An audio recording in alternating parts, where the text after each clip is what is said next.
Olutalo lukyagendera ddala mu maaso. Omukulu General Kainda Otafiire avuddeyo n'abuulira omukulu Muhoozi amazima, n'amutegeeza nti ne bw'anaakola atya ne bw'anaalemerako tagenda kumalako na bannayuganda abayayanira enkyukakyuka, nti ne bw'anaateekawo ebitongole eby'okkuba abantu nga bigenda byo bikuba abantu, ng'alaga nti nno ate tulina omutemu omupya gwe tuli mu kubyuludinga oba ng'obutemu alina gwe yabusikirako. Twongera omutegeeza nti bannayuganda tebaliwayo mitima gyabwe kukkiriza nteekateeka ze era kukkiriza bintu bye. Twongera obajjukiza baganda baffe, mikwano gyaffe mwonna, nti omukulu Muhoozi ono yatuuka n'okulabula bannamagye bonna mbw abatamuwagira, n'agamba bonna ajja bamiza omukka omusu. Naye omukulu General Kainda Otafiire yagambye byonna ng'obitadde ku bbali, byonna ng'obizizza wali, mwami Yoseeri n'akabenja ke n'abantu be abo abatalaba kigenda mu maaso mu ggwanga era abatunula nga tebalaba nti eggwanga lino lizza emabega, bonna tebakyalina chance. Tumanyi ffenna gye tulaga era tumanyi Uganda gye yava, naye tulaba nga buli lunaku olukya ate eggwanga lyaffe liyidda buzzi mabega olw'abantu ab'olubatu abaaliyingirira, olw'abantu ab'olubatu abatunudde okulaba nga bazabuzza Uganda mabega. Twongera obajjukiza n'obategeeza nti Uganda yaffe eyawamu, Uganda yaffe gye tutambulamu, Uganda yaffe ey'okulaba nga Uganda ekyuka, Uganda yaffe ey'okuyimirirawo nga bannansi ne tutandika olugendo olupya ekyatambulira ddala. Era tubasuubiza nti tukwataganira wamu, tukola buli kimu ekisoboka okulaba nga tusimba amataffaali ag'enjawulo, tutereeze eggwanga lyaffe litambule, tulinyumiremu, eggwanga lyaffe linyumirwe, bannayuganda beeyagale, ate buli omu abeere nga resourcified n'ekyo kyasobodde okufuna. So tetutya, tweyimukiremu. Wakiri ebyokulonda ebigirewo ddala okuba munno n'asigala ng'ayina kuba gwayagala okwesimbawo. Wakiri bireke bulesi mu kifo ky'okubonyaabonya omuntu nti buddemu kubanga tusi antalo ate bigobalebega nti nno walina okulembera ensi wekka bintu kasita oteekawo okuvuganya era ebyo bibeerawo oba ogeragala biggyeewo nti wali okuvuganya. Webale nnyo Ssaabasumba wa Kampala Archbishop Paul Ssemwongerere. Kale katutandika akatambi ka leero. Bwe navaayo ne njasanguza Christopher Damulira n'ebikolobero bye, Christopher Damulira yatya nga ntadde famire n'abalala. Kati nga sinnagendawo bulungi nnyo, njala sooka tegeeza mukulu Christopher Damulira ebigambo bino wammanga. 1.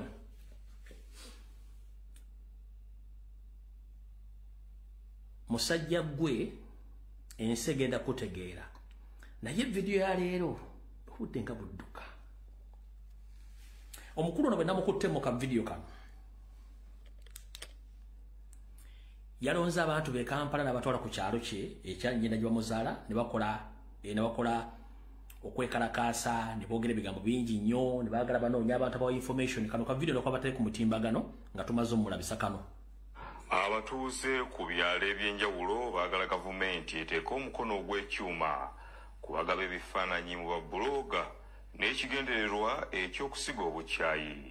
Kiddiridde abafamire ya Brigadier General Christopher Damulira akulira ekitongole ekya Crime Intelligence mu poliisi okwemulugunya ku bigambo ebyasaasanyiziddwa bulooga Lumbuye nti ono awamba abantu n'abajjamu ensigo n'okubasengula ku ttaka lyabwe.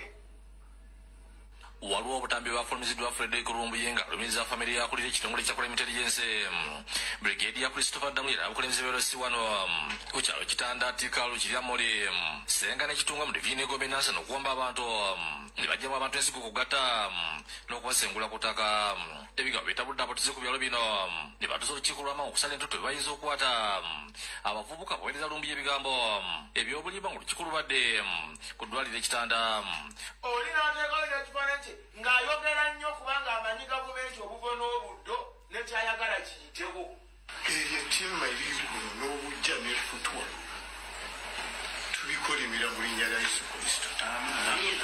Beetagidde Lukota okulemeza Vinyo Lukota ne family ya Brigadier Damuli nga lubadde okubizibwa Sentebwero Sito Etikalu Simon Tefe abuliziba gavumenti byagero lumbuye bigenda kusiga buchayi eri family ya Brigadier Damulira neyenzo olwafunye amawulire ago nze kennyini natidde nesiwadde nnyo nze kimmanyi nti bamukubalwa office gyalimu bategeza Brigadier Damulira lese nkulakulana mu kitundu kyabwe nene basaba gavumenti ebikone gikola ku bantu abagenda mu maaso n'okwesuubya emitimbagano kale nabula abavubuka mumbeerere okubanga obwavu buyitiridde ate buleme kututwalira ddala ku kisenge tutandike okukozesa essimu nga twonoona ebyandizimbi ekyalo kyaffe n'okuzimba karakita yaffe ey'ebiseera ebijja by'omu maaso Kasajja Abdallah nga esentebwe ekyalo kitanda ngono lubi yamulisa wa ssimu yagambye gavumenti esaanidde okuloonya abooleza lumbuye ebifaananyi byabwe mpulira nti lumbuye ali ttake naye nga bwe mumanyi kubanga bya bufuzi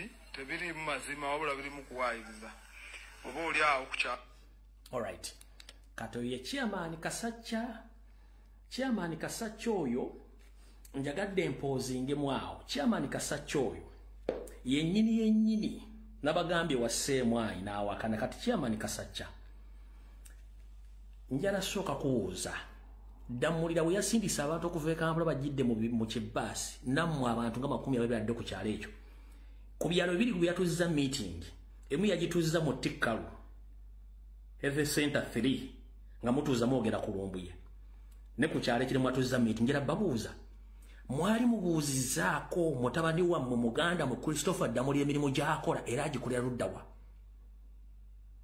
mwali mubuuzizaako emirimu gy'akola nga temunnajja ku social media oba ku TV kwona bigambo ebyo Chairman Kasacca ensi njagala emanye nti waliko Iraq mu mwaka gwa 2011 era wali ovuga bus era amannya go ge bakuyitanga Iraq bakuyitanga Wudu kati bakuyita Chairman Kasacca Wudu era nga ne namba yo gye wali okolera ku Iraq yali VBCE.C.P5 era nga wali okola ku entry point oba Camp Strike Baghdad Chairman Kasacca goza sikumanyi before nga tonnajjera ku kyalo ekyo wasooka kubeera emigadde wavaayo ng'omaze okubba eggaali maanyi ga kifuba okujja okusenga ku kyalo okutandikudde okwogera amafuukule ng'olinga amanyi Damulira ennyo Chairman Wood wabeerako Iraq details nzisomye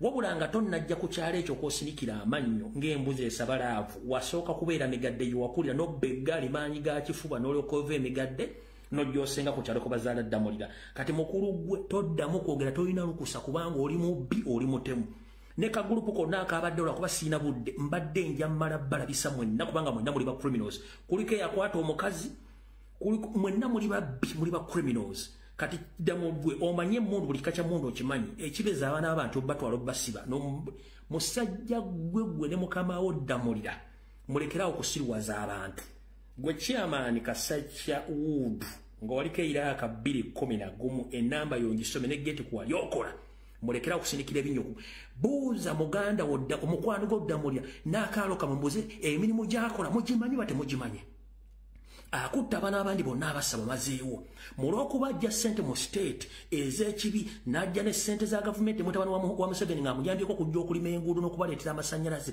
ne mutandika okusinika ebinyo mu kaalo kammwe akalinganga just akaalo obwalo nga ffe tulowooza ku ggwanga ddamba olwokuba temumanyi bikolo musooke mubuuza akola mulimu ki mutuyise basiru nnyo bagwira eddala okudamulira mmwe ngate Bukedde TV yakoze amawulire waki teyazanye vidiyo zange ozigata mu vidiyo zeyakoze waki mwagala munoonya abawadde information mubaagaza ki bwe mbanga siri tuufu musooke mbuuze ku Christopher Damulira mu kimulimu ki gwakola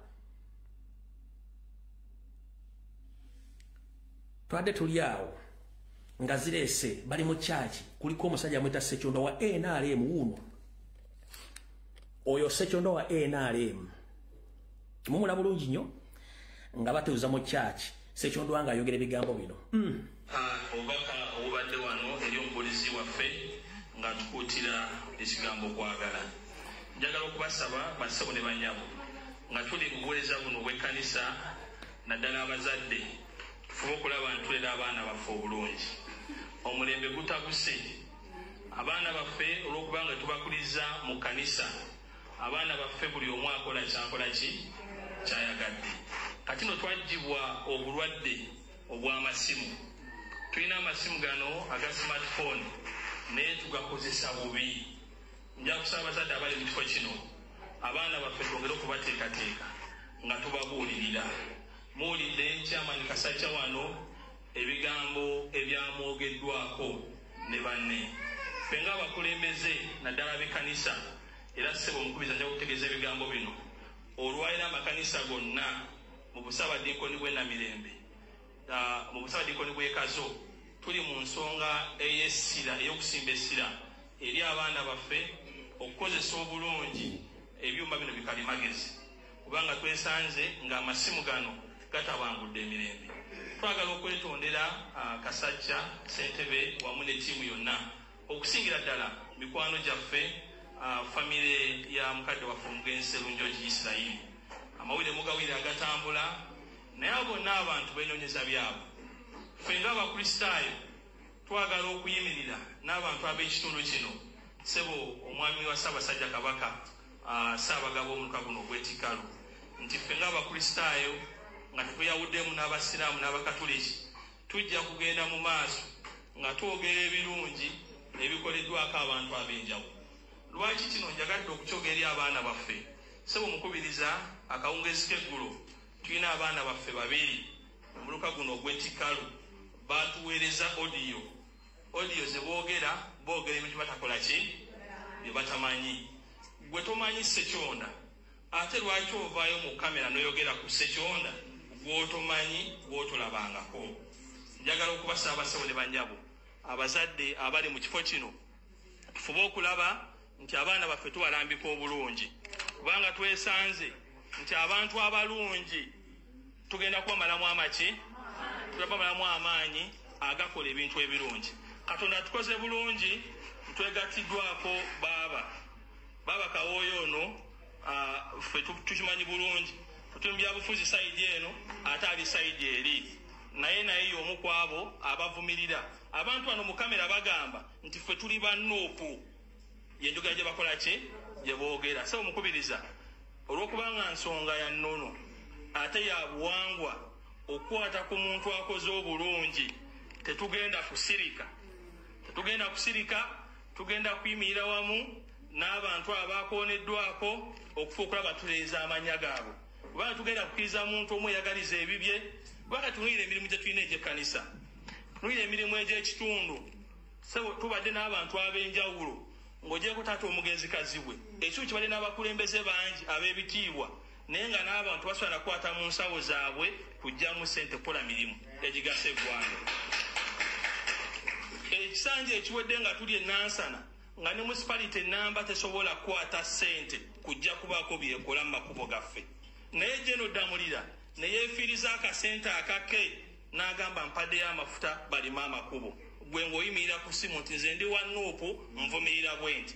Njagala kubasaba abassebo ne bannyabo, abazadde abali mu kifo kino, kubanga ssebo abaana abamu abakooneddwako baana bazaale baawano, ababiri bazalwa Litikalu, omu ku bo mwana mama Morris, mwana muwala tamanyi Ssekyonda yaani, tamanyi Kasacca yaani, tamanyi Jeno Damulira yaani, naye nadda mu kamera n'avuma. Banange nsaba twawulemu ebintu ebimu. Bw'ovuma mwamizi woono olw'okubanga ye munnabyabufuzi ye tumuvume, naye kati bw'okwata ku senior teacher wange oyo, bw'okwata ku mwami Semwogerere, mpulira ng'ontabangudde emirembe. So ng'Abakristaayo abali mu kifo kino twongere okubuulira abaana abo. Ate ssebo ne mukama waffe wa National Unity Platform twagala okusaba, bw'oba ng'abantu bano abavumirira ekibiina kyaffe bakyerimbiseemu, nabo tubaasanguze, twewale ebintu ebifaanaganako bwe bityo ebijja okuleta ekitundu kyaffe. Alright. Mwatuziza olukuŋŋaana mu kyaki olwakuddwa newala nga mutambula, babawadde essente mwogere by'ekisiru. Kati nkyali ku information aftermath nga maze obbaabya, kati mukulu gwayogedde, zino ennyumba oziraba.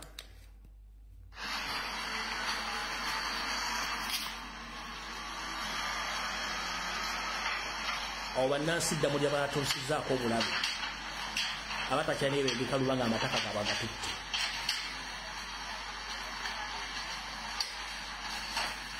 ng'akozesa jaati ng'akozesa ofisi ye.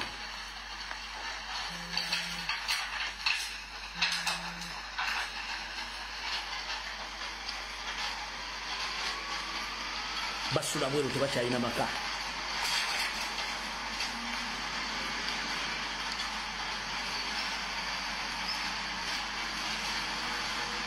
Oyo Munnayuganda ono eddamulira ebyo ebintu byakola.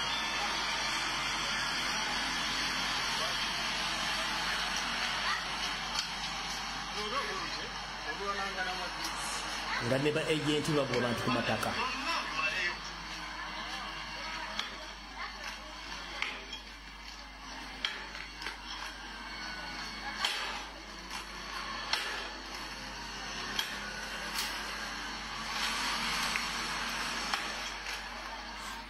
Tetujja kulobudde tulina butono. Kati mukulu njagala ompulizo gwe badde mu kanisa ng'oyogera ebigambo wulira nabagambye ono atulugunya abantu atwala amataka bino ebigambo si byangu. Kakati mukulu Lumbuye eno information kwata ku mukulu oyo mukulu Damulira nga taataganyizibwa famire nga yegase n'abamu n'abafamire atataganya famire nga yegase n'abamu n'abafamire n'owa famire gwe bayita Waswa na Sanairi Bakambaga n'ebiseera ebisinga yayita Mudeeka nga kuliko ne chairman ye Kavuma Kintu naye nga basinga bamuyita Kapompo ne basinga okumanya ngera information eno era ye chairman w'ekyalo Sambwe Budeeka era nga yatwala ne Nakyanika byalo byebimu byeriraanye nga mulimu n'omukulu omulala alw'omumakati awo nga eyabakwasaganya bamuyita Kazoola yali mu kifo kya Damulira kati mwali mwe yali oyo Kazoola kati Damulira n'avaamu yajjanga ddiira era yaleeta Damulira era ng'ebintu bino Damulira yabiyingiriramu bulange ku ttaka lya famire ebulanga awo okulira ne wa Profesa Nsibambi era akalu bakayita bulange omubulange Emmengo era n'ennyumba eyo gye baamenya Damulira gye baamenya n'owa famire oyo gwe bayita Waswa era yakozesanga obubinja bwo obw'abakifeesi n'abasirikale ba poliisi okujjanga okukola ki okukola effujjo era okutuusa ennyumba eyo yonna baakola ki bwe baagimenyawo kati ye yagiranga mu kakodyo nti alina owooluganda lwe abafamire baali bazaalibwa abaana 5 ne kati nga wasigalawo abaana 3 okuli oyo omubbi abba n'Eddamulira n'omulala bamuyita Kigongo ne Saala bebooluganda abasigalawo kati Waswa aleeta Damulira kubba bintu bino ku famire ngono yamuterayo omugongo Damulira ate Kigongo ne Saala be administrator b'omufu bataata waabwe era ne leeters baziina kati Damulira kye yakola ye yayingira mu bintu bino mungazi okudifendinga Waswa amugamba nti bayingiramu kimafiya nti wali ebulange watunda Damulira yajjira mu kakodyo kakugula tibamenyewo batunde kati embeera n'esooka n'ebalemerera olw'okuba nti ne bana abafamire bateekawo resistance mu kugiteekawo Damulira aleeta paatro ezisukka mu 10 n'emmotoka ezitaliiko nnamba eza bulijjo bakwata Kigongo n'abaluganda abalala ne batwala koodi Kampala ne basibira eyo era kwe kusobola okumenyawo ennyumba eyo kati famire we yateekawo embeera ne bigenda nnyo mu mawulire Damulira n'adduka e Kampala n'ava ku esseeti y'e Kampala n'agenda ku y'omukyalo. Kati ey'omukyalo gye yagendako nga kuliko emigabo gy'abantu ab'enjawulo, naye ng'oyo wa famire gwe bayita Wasswa ayagala okugibba ku bantu bonna, buli alitwale ye ng'omuntu omu. Era akakodyo ke yakola, Damulira n'amuwa omusaveeya bamuyita Kagenyi. Omusaveeya oyo ne chairman w'ekyalo Sambwe Budeeka, era nga yatwala ekitundu ky'Naakyanika, bajja bayingirirawo ku ttaka lya Namwandu, jjajja w'Abakigongo ne Sala ne Wasswa, oyo lyayagala okubbabuko ku banne baganda baabwe. Wayingirira Damulira ajja n'eddiiru, bamuwako ddiiru, bamuwako acres 14, era atandika n'okusenda ettaka eryo. Alisenda ettaka eryo, alisenda, aleeta ebimotoka, aleeta amagye, ne batandika okusenda ettaka eryo. Era abantu bonna abaali baliranyewo, abaali balina ebibanja, batandika okulibagulako kifuba nga balisala mu makkati. Wobadde olinako acres 5 nga bakulekerawo acres 2, bo nga bagenda ne 3. Bw'obadde olina 10 batwala 6, osigaza 4. Kati era abantu batandika okwegugunga ku ttaka eryo. Damulira ajja ne musajja w'oyo gwe bayita